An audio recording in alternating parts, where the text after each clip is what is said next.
setting my timer here because this is a topic that could very well turn into a rant for me. Hi, welcome to Miss Julie's Montessori Minutes. I'm Miss Julie. Let's talk about something that's very important to happiness, to our ability to function in society, to our ability to work well at our jobs, to our ability to accomplish a goal. It is concentration. Concentration is becoming more elusive for adults, but there are things we can do to support our child as they develop concentration, because the child who concentrates is very happy. But before I get into some tips for you at home and some things we do in a Montessori classroom to nurture a child's concentration, I do want to do a disclaimer. So if you want to skip that disclaimer, you can skip ahead about, well, I'll try to keep it under 30 seconds. Okay, so I want to say that there is a very strong nature component how we come out of the womb as to how well we can concentrate. It is not all up to the parent. It is not all up to the environment. I believe there is such a thing as ADHD. I know there is. And whatever our baseline level of ability to concentrate, we can nurture that. We can help it to improve, even if for some people it will just be a little bit. And I personally don't want to ever make anyone feel like it's all up to the parent and it's all up to nurture. So, okay, that's enough about that. Here we go. So what can we do to help our children concentrate? First thing we can do is not bring things into the home that are an active distraction. So toys that are lighting up randomly, making sounds randomly, distracting the child from whatever they are concentrating on. Eliminate those, and I've got a video all about that. Our 3 health and hygiene areas that really do affect children and adults and whether your child or you can concentrate. And a big one is not enough sleep. So a toddler should be having between 14 hours of sleep plus a nap generally until about the age of 3. That varies a lot. And a lot of children aren't getting enough sleep, and it gets into the cycle where they don't have enough sleep. So they get what my family calls the tired jollies, and it's harder to get them to bed at night. And going to bed at 6:30, 7 o'clock really is a good bedtime, and getting enough sleep helps us concentrate. Another health and hygiene area is exercising enough.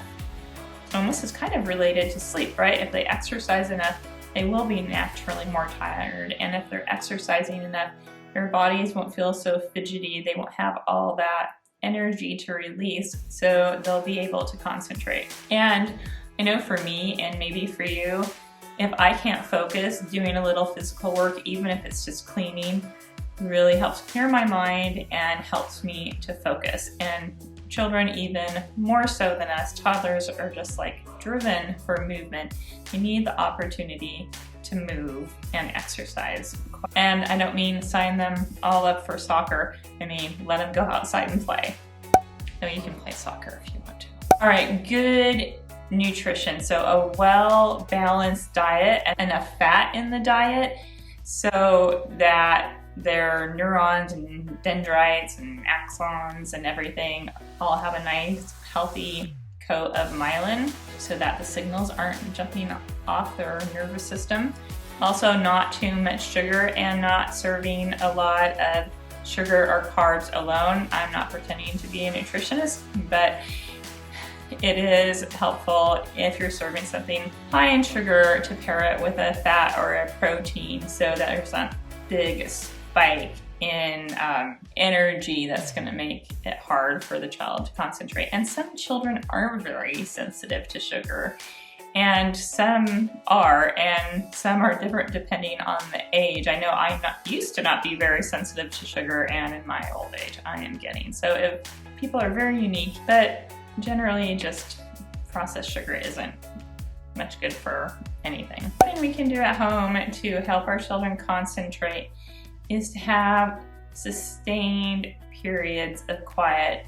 There are a lot of noises in our world. You know, Alexa talks to us, the television, the radio, our phones are ringing, Maybe there's music on the background. Some people have the TV on even when no one's watching it. The brain has to constantly acknowledge and process and decide about our response to all those different sounds.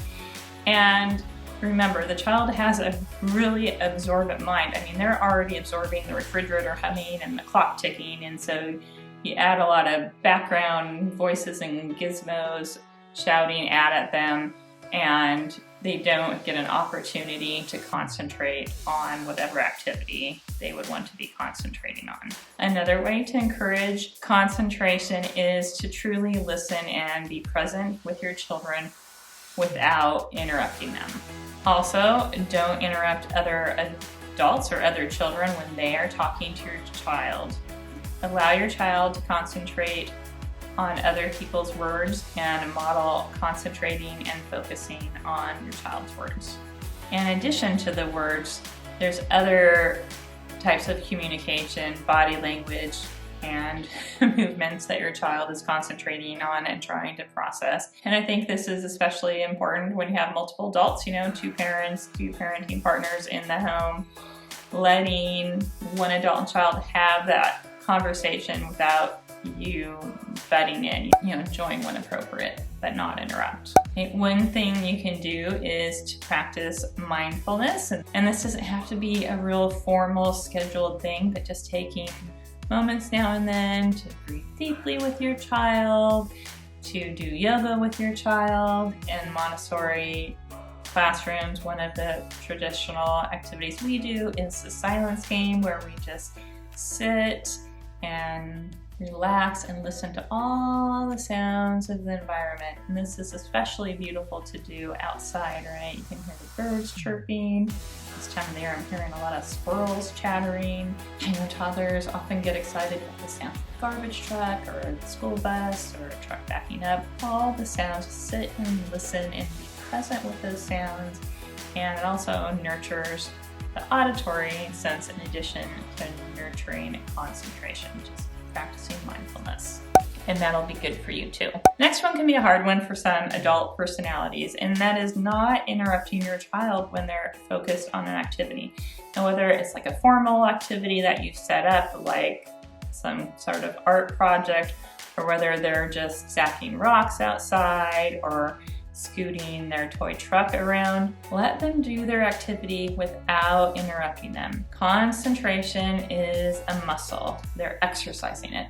So for their sake, avoid interrupting them if you can. It'll also prevent a lot of tantrums if you can avoid interrupting children when they're concentrating. Wait until they're done to ask question about something you thought was interesting, or to ask them to explain what they were doing. Just let them concentrate. Just be so thankful that they're concentrating, even if it is on something you don't necessarily understand, as long as it's not a danger to themselves or to things of value or importance. Just let them do whatever activity has their concentration and let them exercise that muscle. Remember, Dr. Montessori said, respect all forms of activity and seek to understand it. Another way that we can encourage concentration is to give children time to process our requests, our instructions, or time to process a question before they answer.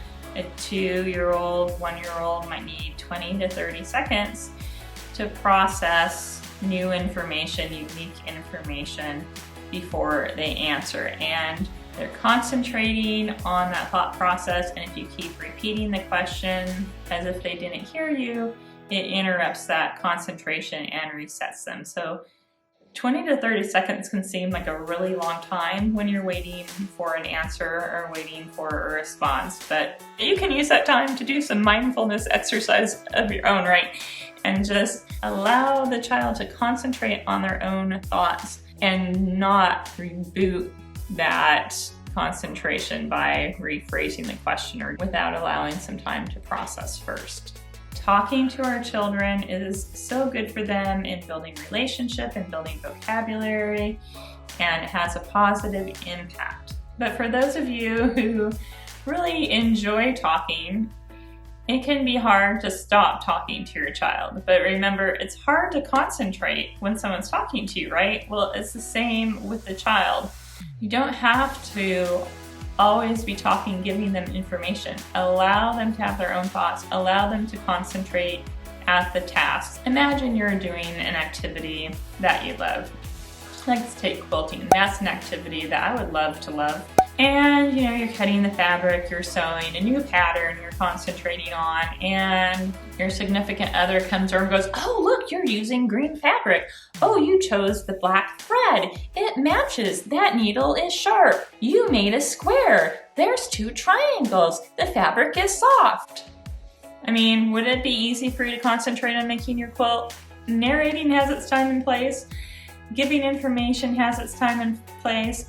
Try to do it when the child is not concentrating. When they want your language, when they're seeking that from you, the typical child will let you know. So please, please, please, let your child concentrate. It's so, so important, and we can do so much to build it up, and we can do so much to damage it. All right, so those are my 10 favorite tips for nurturing concentration. If you have more to add, as always, I'd love to see you in the comments. Here's some more videos, and please take a moment to like this video. It really is a great help. Thanks. Take care.